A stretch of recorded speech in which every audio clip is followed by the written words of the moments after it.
మైకి, ఇదిగో నువ్వు Adani ports analyse చేయమన్నావు కదా. సో ఫండమెంటల్గా నాకంటే నువ్వే బెటర్, ఎందుకంటే నీ దగ్గర చాలా ఎక్స్ట్రా ఆల్టర్నేట్ డేటా ఉంటుంది, నా దగ్గర అంత డేటా లేదు, ప్లస్ నాకు అంత అర్థం కూడా కావట్లేదు, ఏదో ట్రై చేస్తున్నాను. సో టెక్నికల్ స్టాండ్ పాయింట్లో చెప్తున్నాను రా. సో ఫస్ట్ ఏంట్రా అంటే మార్కెట్ హ్యాస్ మెమరీ. ఇది ఎట్లా అంటే నువ్వు నేను ఇద్దరం చచ్చే వరకు చెప్తానే ఉంటాను నీకు, market has memory, market has memory, market has memory అని. Mike also has memory and market also has memory. Market కూడా నీ మెమరీ ఎంత స్ట్రాంగ్ అనుకోవచ్చు నువ్వు. యాజ్ అన్ ఎగ్జాంపుల్ ఇది ఆదాని పోర్ట్స్ రా. ఆదాని పోర్ట్స్ ఈ క్యాండిల్ చూడు. ఫస్ట్ ఆఫ్ ఆల్ ఇది వీక్లీ టైం ఫ్రేమ్ రా. నేను చెప్పాను కదా మనం ఓన్లీ వీక్లీ టైం ఫ్రేమ్లే వాడతాము, lower time frames just understanding కోసం వాడతాం కానీ but general no. So 5th April 21 weekly క్యాండిల్కి అక్కడ దాకా వెళ్ళిందిరా, ప్రైస్ పడిపోయింది, 25% పడింది. మళ్ళీ ఇదే పాయింట్ 7th June నుంచి 29% పడింది. మళ్ళీ 25th April 22 నుంచి మళ్ళీ పడింది. సో 1 2 3 4 5 6 టైమ్స్ ఈ జోన్ ఒక రెసిస్టెన్స్ జోన్ లాగా పనిచేసిందిరా. Again market has memory. So ఒక్కసారి రెసిస్టెన్స్ జోన్ కింద పనిచేసిందంటే అవర్ బయాస్ ఇస్ టువర్డ్స్ రెసిస్టెన్సే, అదేమి సపోర్ట్ కింద అయిపోద్దని అప్పుడే అనుకోం మనం. సో ఫస్ట్ టైం ఇక్కడ బ్రేక్ చేసింది. సో బ్రేక్ చేసింది కాబట్టి which is a good thing. ఇక్కడ నువ్వు ట్రేడ్ ఇనిషియేట్ చేయొచ్చు యాక్చువల్గా అయితే, ఎందుకంటే 1 2 3 టైమ్స్ రెసిస్టెన్స్ ఆఫర్ చేసిన తర్వాత బ్రేక్అవుట్ ఇచ్చింది కాబట్టి నువ్వు ఎంటర్ అవుతావు అండ్ ఎస్ నీకు ఎస్ఎల్ కూడా తగులుతుంది. సో స్టాప్ లాస్ తీసుకుంటావు, నో బిగ్ డీల్.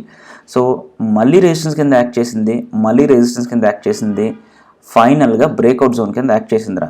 సో నీకు తెలుసు కదా మనం పోయినప్పుడల్లా ఆర్ అమౌంట్ పోగొట్టుకుంటే గెలిచినప్పుడు అట్లీస్ట్ 3R ట్రై చేస్తాం. సో ఇక్కడ నువ్వు ఇనిషియేట్ చేస్తే నీకు -R వస్తుంది, పోతుంది. బట్ అదే పొజిషన్ ఇక్కడ ఇనిషియేట్ చేస్తే ఆల్మోస్ట్ లైక్ 3R 4R వచ్చేస్తుంది నీకు. So fine. సో ఇది ఒక జోన్ అనుకుంటే ఇది ఇంకొక జోన్. ఈ జోన్ ఇక్కడ అంటే ఈ జోను రెండు క్లోజ్ బై ఉన్నాయి అన్నట్టు కనిపిస్తుంది నీకు, బట్ యాక్చువల్గా చూస్తే నువ్వు ఈ జోన్కి ఆల్మోస్ట్ 10% డిఫరెన్స్ ఉందిరా. సో ఇది నెక్స్ట్ జోన్ అయిపోయింది. ఈ నెక్స్ట్ జోన్ని ఓకే ఇక్కడ బ్రేక్అవుట్ చేసినట్టు చేసి ఇదిగో ఈ క్యాండిల్ December 8th, December 23 ఈ క్యాండిల్ చూడు, రెడ్ క్యాండిల్ వచ్చేసింది. బట్ ఈ జోన్ బ్రేక్ డౌన్ చేసి కిందకి వెళ్ళలేదు, అక్కడే వెయిట్ చేసి అలా స్టడీగా పైకి వెళ్ళిపోయింది కదా. సో ఈ జోన్ ఈజ్ ఆల్రెడీ ప్రూవ్డ్ అనమాట. ఇప్పుడు ఎగ్జాక్ట్లీ అదే జోన్ దగ్గరికి వచ్చింది, ఇట్లా వెళ్ళి అక్కడికే వచ్చి ఆగింది.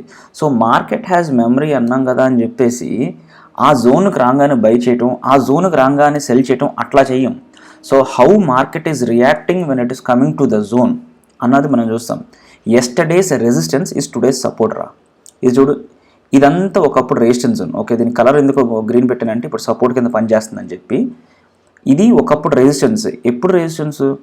19 September 2022కు రెసిస్టెన్స్గా ఇది ఉంది. అండ్ 18th December 2023కి సపోర్ట్ కింద యాక్ట్ చేసింది. మళ్ళీ ఎగ్జాక్ట్లీ అప్పుడే ఇది సపోర్ట్ కింద కూడా యాక్ట్ చేస్తుంది. బట్ యాక్ట్ చేస్తుందా లేదా అన్నది వీక్ క్లోజ్ అయ్యింది, అంటే ఫ్రైడే ఈరోజు క్లోజ్ అయిన తర్వాత మనకు తెలుస్తుంది. అప్పుడు మనం డెసిషన్ తీసుకుంటాం. కాకపోతే ఇది చాలా పెద్ద క్యాండిల్ అనమాట, ఆల్మోస్ట్ లైక్ ఒక 20-30%లా కనబడుతుంది నాకు ఇది. 25% క్యాండిల్ వన్ సింగిల్లో. సో స్ట్రైట్ అవే ఏంట్రా అంటే ఇది ఇట్లా వచ్చింది కదా, ఇట్లా వచ్చి ఇట్లా వెళ్తుందని నేను అనుకోను. నా అజంప్షన్ ఏంటంటే అట్లీస్ట్ నా ఒపీనియన్ ఇది ఇలా ఒకవేళ అప్ సైడ్ వెళ్తే బౌన్స్ అయ్యి ఫైనల్గా ఇలా వెళ్ళాలి. ఇట్లా వెళ్తేనే సస్టైనబుల్ రా. డైరెక్ట్ వీ షేప్ రికవరీ అయితే మాత్రం సస్టైనబుల్ కాదు. ఇప్పుడు లాజికల్గా ఏంట్రా అంటే మరి మార్కెట్ హ్యాస్ మెమరీ అన్నప్పుడు ఇక్కడ కూడా సపోర్ట్ వచ్చిందిగా, లైక్ ఇదిగో ఇక్కడ నుంచి ఒకసారి ఇలా వెళ్ళింది, నెక్స్ట్ టైం మళ్ళీ ఇక్కడ నుంచి ఇట్లా వెళ్ళింది. సో ఈ జోన్ నుంచి ఇది తీసేస్తాను కన్ఫ్యూజన్ లేకుండా. సో ఈ జోన్ చెప్తున్నాను నేను, ఇంకా బెటర్గా చెప్తున్నా.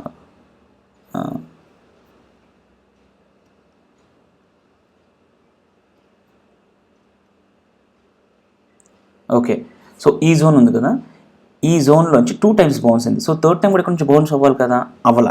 అదే market has memory. But market has memory అన్నావు కదా అని చెప్పేసి వెళ్ళిపోయి మనం బై పొజిషన్ ఇనిషియేట్ చేయం.